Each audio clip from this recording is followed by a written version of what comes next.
The quiet compass. Navigating love in a noisy world. Let's begin not with a challenge, but with a breath. In a world that never stops talking, the first truth of modern love is often the quietest one. The very presence of a calm, safe partner can slow your heart and steady your pulse, an anchor in your biology. But where do we drop that anchor? The map we're given is crowded. We navigate a sea of thousands of messages every day, each selling a shimmering version of love, the perfect date, the ideal home, the life that glows from a screen. It becomes a white noise we barely notice, yet it shapes our shores. So we build. We seek a partnership. And here, we encounter a beautiful, ancient tension. A healthy love is not a line from dependence to independence, but a dance between two whole circles, overlapping, then apart, then together again. This dance is eternal, but the floor has changed. Modern love often feels fragile and heavy with constant choice, sustained only as long as both partners feel their needs are met. It asks us to be both architect and inhabitant. And we are performing, often without an audience. We scroll through highlight reels, our minds wired to compare, determining our worth against curated perfection. It is an unfair fight from the start. Into this river of comparison, we add a powerful current, the promise of instant ease. Our brains, rewired by one-click solutions, begin to expect the same immediacy in our emotional lives. A quick fix to disagreement, perfect connection without the awkward silence. This rush pulls us toward shiny surfaces. We buy the grand gesture, the symbolic substitute for deeper care, hoping a visible luxury will tell a story of success to others and to ourselves. We curate our public persona, becoming the adventurous couple, the foodie couple. The brand can become a cage. The profound irony?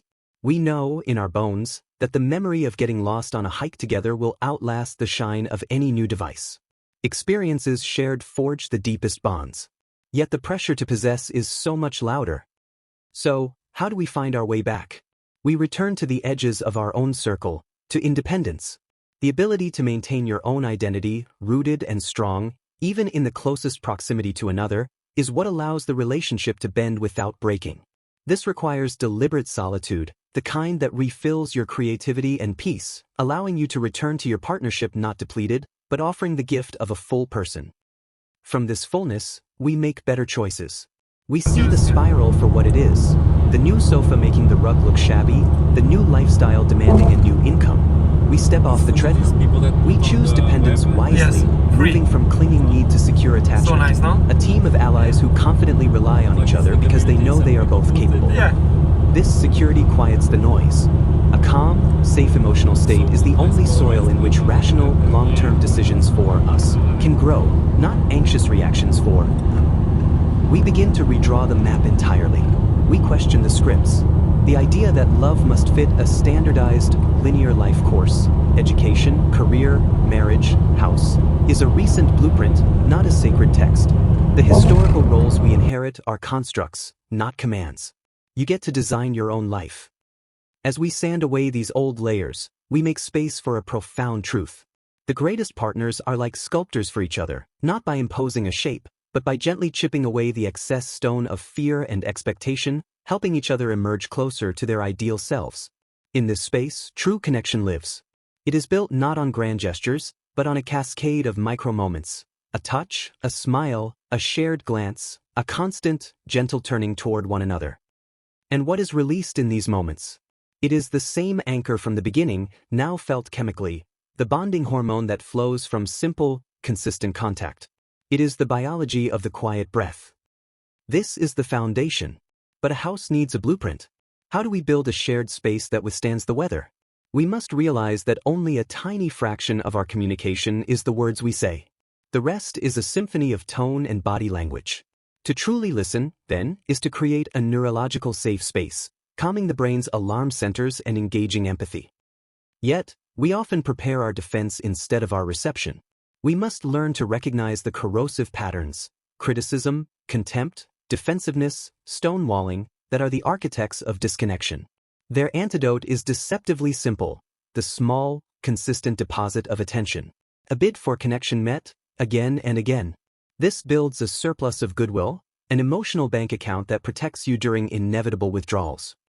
This work dismantles our most seductive cultural myth, the soulmate. The idea of a predestined, flawless other sets an impossible standard, tricking us into believing that conflict is a sign we are not meant to be. The courageous alternative is the workmanship theory of love, viewing your bond as malleable, built, and repaired through effort. It is the difference between searching for a perfect relic and building a living home.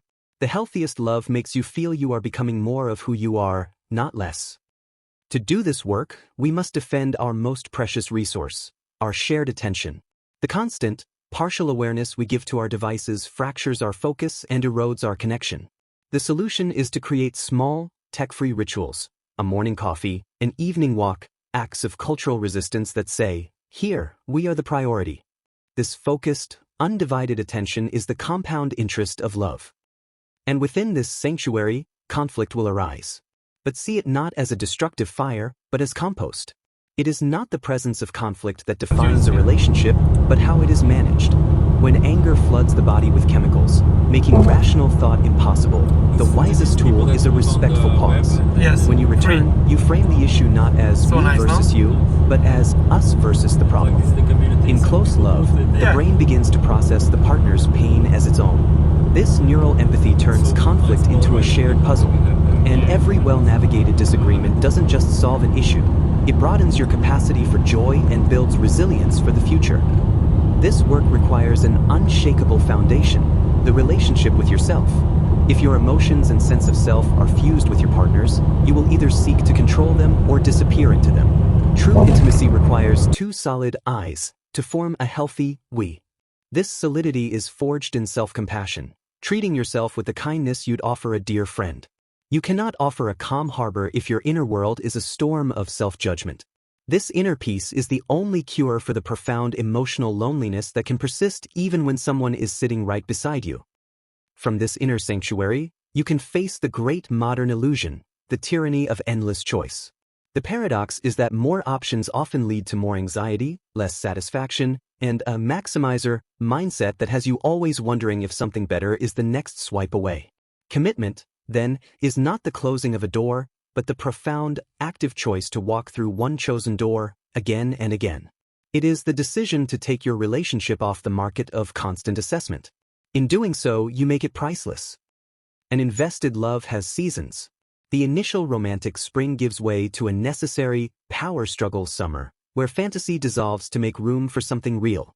To move through these seasons, share new, slightly challenging experiences. They reignite the brain's sense of adventure and growth alongside each other.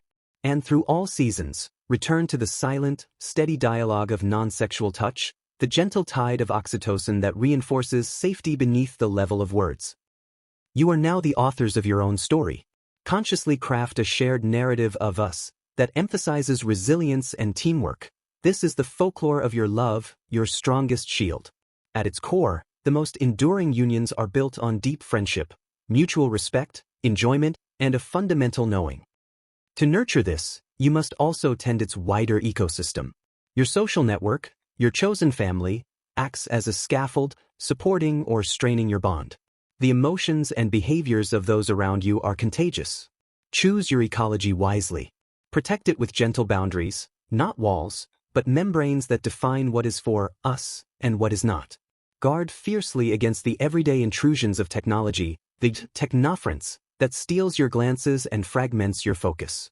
Defend the useless, unproductive time where play and quiet coexistence flourish, for efficiency is the enemy of affection. Within this protected space, sanctify the ordinary. Create focal practices, rituals like cooking together or evening walks, that demand your full engagement and become anchors in time. Practice mindful touch, feeling the full sensation of a hand on a shoulder, conducting a wordless conversation of care. And master the humble, graceful art of repair. A goofy smile, a gentle, I see I hurt you. Perfection is not the goal, graceful repair is the skill. Yes, A free. love nurtured this way begins to So look nice, huh? beyond itself, toward the horizon. It seeks generativity, not Yeah. just building a life, but contributing to something larger, whether through mentoring, creating, or simple acts of kindness done together. This shared purpose is the ultimate antidote to self-obsession. As you journey, remember the alchemy of perspective. Fight your brain's bias to blame your partner's character but excuse your own circumstances. Instead, cultivate a positive sentiment override, a filter of goodwill earned through thousands of positive moments. You are co-authoring not just a life, but a shared reality. Hold space for dialectical truths. You can be independent and connected, hurt and committed. See the pressures for what they are, ancient human currents amplified. The need to show off echoes our tribal drive for status.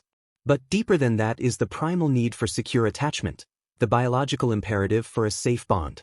Your partnership at its best answers that ancient question, am I worthy of love? This security is linked to a stronger immune system, greater resilience, and a longer life. You are each other's primary village. From this place of profound security, you can practice the most revolutionary act, the concept of enough. Actively practicing gratitude for what you have in each other fights the brain's tendency to take the good for granted. Decouple your worth from the cycle of competitive consumption. Embrace the good enough relationship, complete in its beautiful imperfection, a line you approach but never need to touch. From this contentment, a new desire can bloom, not as a lack, but as a shared celebration of the aliveness you elicit in each other. You arrive, finally, at a timeless familiarity. The deep, comfortable love born of countless shared sunrises. You have framed your story as a journey of overcoming, the challenges now the proof of your resilience. You have become the most reliable environment for each other's growth. The societal noise, the consumerism, the instant gratifications, the performances, was never the point. It was just the weather. You were learning to build a climate. A whole, private, sustainable climate of your own. You end as you began, with a breath. But now, you are the anchor. You are the sculptor. You are the author. You are the keeper of a quiet, unwavering flame, a single point of light that needs no other to validate its worth in the vast and beautiful dark. You have your quiet compass. The map is blank and waiting.